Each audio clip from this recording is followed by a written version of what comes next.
Sir வந்து பேசும்போது சொன்னார் சார், நான் பட்ஜெட்டை குறிப்பிட்டதுனால அவர் குறிப்பிட்டார். நானும் ஒரு கணக்கு போட்டு பார்த்தேன் சார்.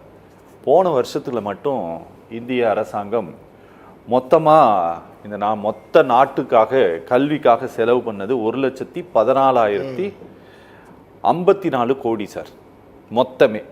இவர் சொன்னதை போல் யூனியன் டெரிட்டரிஸ் இல்லாமல் ஒரு 29-30 ஸ்டேட் நம்ம கணக்கு போட்டோம் அப்படின்னா சராசரியாக அப்படியே மொத்தமாக பிரித்தோம்னா கூட ஒரு 3,801 கோடி ரூபாய் தான் ஒதுக்கீடு வருது யூனியன் பிரதேசங்கள் இல்லாமல் சொல்கிறேன் இருக்கக்கூடிய மாநிலங்களுக்கு.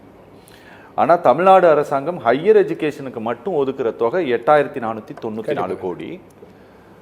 கல்வித்துறை எல்லாம் சேர்த்தனோம்னா அதுக்கு ஒரு 42,000 கோடி, 45,000 கோடி ரெண்டும் சேர்த்தி கணக்கு போட்டோம்னா ஒரு 50,000 கோடிக்கு மேலே செலவு பண்ணுறோம் சார்.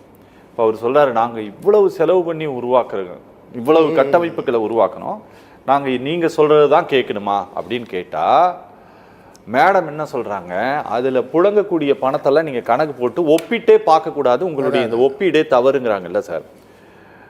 இது தவறாக இருக்கட்டும், ஆனால் முதலமைச்சர் வந்து இன்னைக்கு ஒரு முயற்சி எடுக்கிறாங்க. சார் சொல்கிறாரு ஜனாதிபதியினுடைய அதிகாரத்தையே கொஸ்டின் பண்ணுங்க. இதெல்லாம் மேடைக்கு நம்ம பேசிட்டு போயிடலாம், ஆனால் இதெல்லாம் சாத்தியமாக இவங்க பண்ணிட்டு இருக்கிற முயற்சியெல்லாம், அதாவது தமிழ்நாடு அரசாங்கம் செய்திருக்கக்கூடிய இந்த பணிக்கு கண்டிப்பாக வெற்றி கிடைக்குமா? ஏனென்று சொன்னால் நேற்று உச்சநீதிமன்றத்தினுடைய தீர்ப்பு ஆர்டிகல் 200 ஆர்டிகல் 42 உச்சநீதிமன்றத்துக்குரிய தனி அதிகாரத்தை பயன்படுத்தி அவர் தீர்ப்பு கொடுத்துருக்கிறாங்க. இந்திய அரசியலமைப்பில் இருக்கக்கூடிய சரத்துக்களை பின்பற்றி தான் நேற்று தீர்ப்பு வழங்கப்பட்டிருக்கிறது.